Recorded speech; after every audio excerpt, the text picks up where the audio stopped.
Hi viewers, welcome to doctor fax. నేను మీ doctor Srinath. ఈరోజు మనం మాట్లాడుకోబోయేటువంటి టాపిక్ ఐబిఎస్ లేదా అల్సరేటివ్ కోలైటిస్ అంటాం. అల్సర్ గురించి తెలుసు, అల్సరేటివ్ కోలైటిస్ ఏంటో ఈరోజు తెలుసుకుందాం. పెద్ద పేగు భాగంలో ఈ చిన్నపాటి పుండు ఏర్పడి అలాగే పెద్ద పేగు వాపుకు గురైనట్లయితే దాన్ని అల్సరేటివ్ కోలైటిస్ అంటాం. అంటే పుండుతో కూడినటువంటి పేగు వాపు, ఒక మాటలో చెప్పుకోవాలంటే పెద్ద పేగు వాపు. దీని యొక్క లక్షణాలు ఏ విధంగా ఉంటాయంటే, చాలామంది చేసేటువంటి పొరపాట్లు ఉంటాయి. వేళకు భోజనం చేయకపోవడం. అంటే ఈరోజు మధ్యాహ్నం మనం లంచ్ 1:30, 2కి చేసాము, ఇంకో రోజు 3కి, ఇంకో రోజు 4కి, ఇంకో రోజు సడన్గా 1 గంటకు చేస్తూ ఉంటాం. ఇలా ఇంప్రాపర్గా ఇంటేక్ ఆఫ్ ఫుడ్ అనేది జరిగినప్పుడు పేగుల్లో ఆమ్ల పదార్థాలు, కొన్ని రకాల ఎంజైమ్స్ ఉత్పత్తి అవుతూ ఉంటాయి. ఆ ఎంజైమ్స్ మూలంగా, ఆమ్ల పదార్థాలు, హైడ్రోక్లోరిక్ ఆమ్లం మూలంగా పేగు లోపలి పొర రప్చర్ అవుతూ ఉంటుంది. అది పుండుకు దారితీస్తూ ఉంటుంది. దాన్నే మనం గ్యాస్ట్రిక్ అల్సర్ అని అంటుంటాం. ఆ లక్షణాన్ని దాని మూలంగా పేగు వాపుకు గురవడం కంటే ముందుగా కడుపు కూడా వాపుకు గురవుతుంది, స్టమక్ కూడా వాపుకు గురవుతుంది. దాన్ని మనం గ్యాస్ట్రైటిస్ అంటుంటాం. ఈ రెండు లక్షణాలు కొందరిలో బాగా ముదిరిన తర్వాత కూడా ఈ అల్సరేటివ్ కోలైటిస్ అనేటువంటి కండిషన్ తలెత్తుతుంది. ఈ లక్షణాన్ని ఏ విధంగా గుర్తించాలి? ప్రధానమైనటువంటి 2-3 లక్షణాలు మనం చెప్పుకుందాం. వీటిల్లో ఒక వ్యక్తి ఇప్పుడు మోషన్కి వెళ్ళేసి వచ్చిన తర్వాత మళ్ళీ సెన్సేషన్ అనిపిస్తుంది, మళ్ళీ కడుపు అంతా కూడా పిండుతున్నట్టుగా ఒక స్వీజింగ్ పెయిన్ అనేది అధికంగా కనిపిస్తుంది. అంటే వచ్చిన 10 నిమిషాలకే మళ్ళీ వెళ్ళి రావాలి అనేటువంటి ఫీలింగ్. అలా ఒక రోజులో 4-5 సార్లు, 6-7 సార్లు వెళ్ళడం రావడం, ఇలాంటి ఎక్కువ సార్లు జరగడం అనేది ఐబిఎస్ లక్షణం. అంటే మోషన్కి వెళ్ళి రావడమే కాకుండా కడుపంతా నొప్పితో కూడి ఉండేటువంటి కండిషన్ని ఇరిటబుల్ బవల్ సిండ్రోమ్, ఐబిఎస్ అనేటువంటి కండిషన్గా చెప్పుకుంటాం. వీటికి కారకాలు ఏంటి? విపరీతమైనటువంటి మానసిక ఒత్తిడి ఉండేటువంటి వ్యక్తులు, అధికంగా నైట్ డ్యూటీ చేసేటువంటి వ్యక్తులు, స్మోకింగ్ కానీ ఆల్కహాల్ అధికంగా తీసుకునేటువంటి వ్యక్తులు, ఉండాల్సిన బరువు కంటే 10-15 కిలోల బరువు అంటే స్థూలకాయం, ఒబేసిటీతో సఫర్ అయ్యేటువంటి వ్యక్తులకు ఈ ఐబిఎస్ లక్షణం వచ్చేటువంటి అవకాశం ఉంటుంది. ఇకపోతే ఈ కండిషన్ స్కూల్ పిల్లల్లో కూడా, కాలేజ్ పిల్లల్లో కూడా కనబడుతుంది.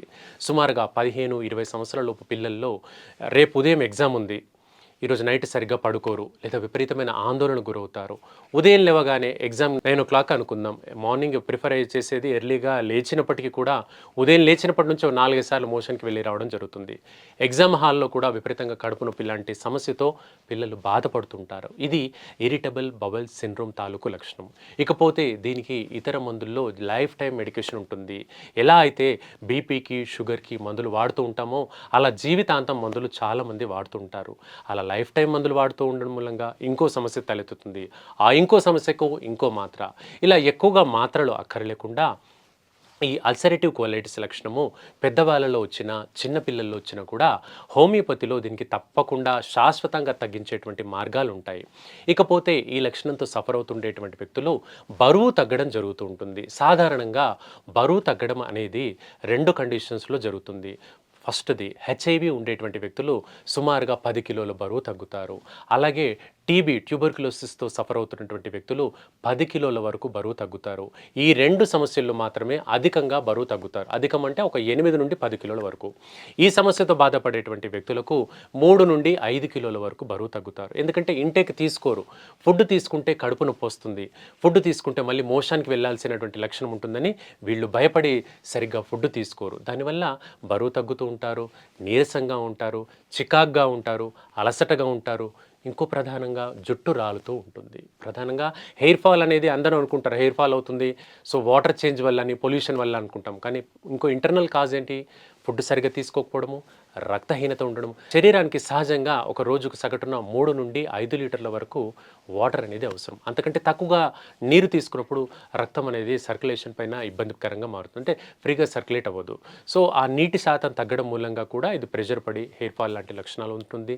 చర్మం కూడా తన యొక్క కాంతిని కోల్పోతుంది, కొత్త కొత్త చర్మ సమస్యలు కూడా వచ్చే అవకాశం ఉంటుంది. సో విన్నారు కదా వ్యూవర్స్, ఈ ఐబిఎస్ కానీ, అల్సరేటివ్ కోలైటిస్ కానీ, ఈ సమస్య గురించి విన్నారు కదా. దీని యొక్క నిర్ధారణ పరీక్ష ఏంటి అంటే సిగ్మాయిడోస్కోపీ లేదా కొలనోస్కోపీ అనేటువంటి పరీక్ష ద్వారా దీన్ని కన్ఫర్మ్ చేసుకోవచ్చు.